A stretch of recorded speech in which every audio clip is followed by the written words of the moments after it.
Your feet are warm. You have not moved in 20 minutes because the moment you shift, you know what happens. That weight on top of your shoes adjusts, sighs, and presses down a little harder.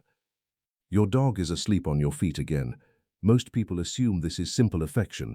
A dog that loves you wants to be close to you, and your feet happen to be the closest thing available. It sounds reasonable, it sounds obvious, but the science tells a completely different story. What your dog is doing when they choose your feet, specifically your feet, not the cushion beside you, not the warm patch of sunlight on the floor, reaches back 15,000 years, runs through neurochemistry that mirrors what happens between human mothers and newborns, and carries a signal about your dog's inner world that most owners never learn to read correctly. Think about the warmth explanation for a moment. Dogs are warm-blooded animals with a resting body temperature several degrees higher than a human's. If warmth were the primary driver, your dog would be far better served by curling into their own body, tucking nose to tail the way wolves do in cold climates to preserve heat. They would seek out sunny patches on the floor, or the space near a heating vent, or the thick pile of a rug. And yet dogs with access to all of those options still migrate to human feet. They cross a cold floor to get there. They leave a comfortable couch to press against an ankle. They do this consistently, repeatedly, across breeds and sizes and individual personalities. So warmth is not the answer, or at least not the whole answer. And the affection explanation, while not wrong, is so incomplete that it leaves out the most important part. If it were purely about closeness and love, why not your lap? Why not your side? Why the feet specifically? What is it about that particular part of your body that makes it the chosen destination night after night? That is the question that takes you somewhere unexpected. Researchers at the Eotvos Lorand University in Budapest, one of the world's leading institutions for studying the dog-human relationship, conducted a series of attachment studies examining where dogs position themselves relative to their owners during rest and low stimulation periods. What they found across their sample of over 100 dogs was that foot contact resting was not random proximity behavior, it was attachment-specific.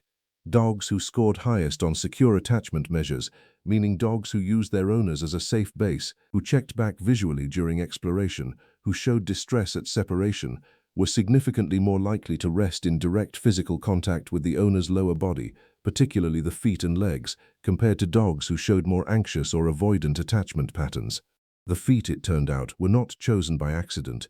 They were chosen because of what they represent, the part of the human body that moves through the world, the part that leaves and returns, the part that a dog on the floor can feel shift and stir before the rest of you does. Your dog is not sleeping on your feet because they are lazy or because it is convenient. They are sleeping there because it is the earliest possible warning system that you are about to go somewhere, and they want to know the moment that happens. Go one layer deeper and you find the neurochemistry that makes this make sense at a biological level. When your dog is in physical contact with you during rest, their brain releases oxytocin. You have probably heard of oxytocin in the context of human bonding. It is the molecule that floods the brain during childbirth, during breastfeeding, during skin-to-skin contact between parents and newborns. It is sometimes called the bonding hormone, though that name undersells what it actually does. Oxytocin does not just create feelings of warmth and attachment, it actively suppresses the stress response. It downregulates cortisol production, it slows heart rate and respiration. It makes the body feel that the current situation is safe. A study published in the journal Science in 2015, led by researcher Miho Nagasawa at Azabu University in Japan, measured oxytocin levels in both dogs and their owners before and after periods of mutual gaze and physical contact. The results were extraordinary. Both species showed significant oxytocin increases after contact. The dog's levels rose by an average of 57.2%, the owner's levels rose by a comparable margin. This is the same hormonal loop that bonds human infants to their caregivers. It had never been documented between two different species before that study. When your dog presses against your feet and closes their eyes, they are not just resting, their brain is running the same ancient bonding chemistry that connects a mother to her child. Now pull the lens back further, much further. In 2011, archaeologists excavating a site in Bonn-Oberkassel in Germany made a discovery that quietly rewrote the timeline of the dog-human bond. They found the remains of a dog buried alongside two humans approximately 14,000 years ago. The dog had been severely ill in the final weeks of its life, Dental and skeletal analysis showed it would have been completely dependent on human care to survive as long as it did. Someone had kept that dog alive, fed it, stayed with it, through an illness that should have killed it much sooner. 14,000 years ago, in a world where every calorie was survival, a human chose to spend resources keeping a sick dog alive. That is not utility. That is not a working animal relationship. That is something else entirely. And the behavior your dog is performing right now, pressing into your feet, monitoring your movement, calibrating their rest to your presence, is the continuation of a relationship that was already old when the pyramids were being planned. The dog beside you is not a domesticated wolf. They are the product of a partnership so deep and so long that it has altered both species at the genetic level, producing behavioral tendencies in dogs that have no parallel anywhere else in the animal kingdom. Here is the part that surprises most people. You might assume that dogs who sleep on their owner's feet are the most anxious dogs, the clingy ones, the ones with separation anxiety, the ones who cannot cope with independence. The research says the opposite. A study from the University of Veterinary Medicine, Vienna, examined cortisol levels and behavioral markers in dogs, sorted by their preferred resting positions relative to their owners. Dogs who chose foot or leg contact during rest showed lower baseline cortisol levels than dogs who rested nearby but without contact. They also recovered more quickly from mild stressors introduced during the study. The contact resting dogs were not more anxious. They were more regulated.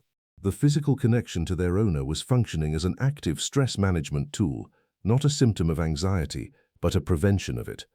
What looks like clinginess from the outside is, from the inside, sophisticated emotional self-regulation.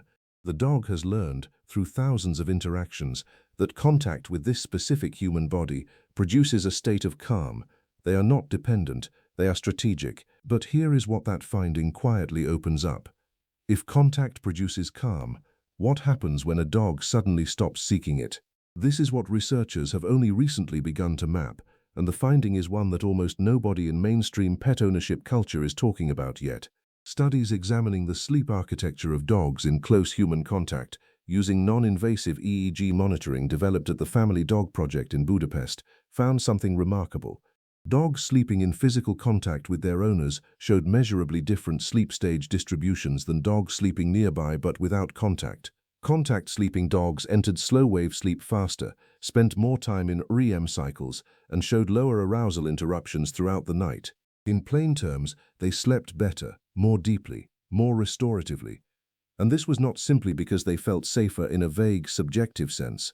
The researchers found that the physiological synchrony between dog and owner during contact sleep, matching breath rates, aligned micro-movement patterns, even correlated heart rate variability, suggested that the two bodies were, in some measurable sense, co-regulating each other's nervous systems during rest.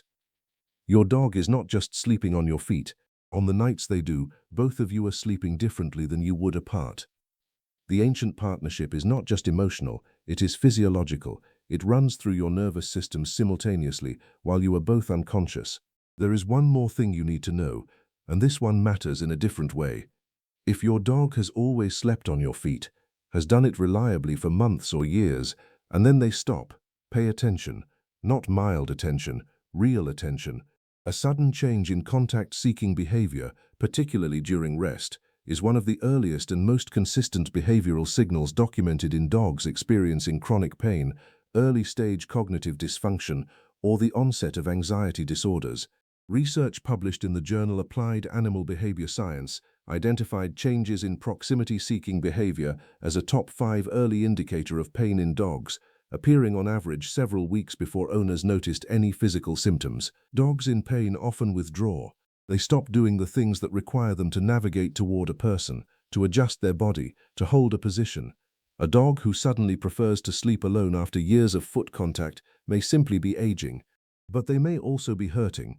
And because they cannot tell you that in any language you were taught to recognize, this behavioral shift is the only signal they have available to give you. So go back to that moment.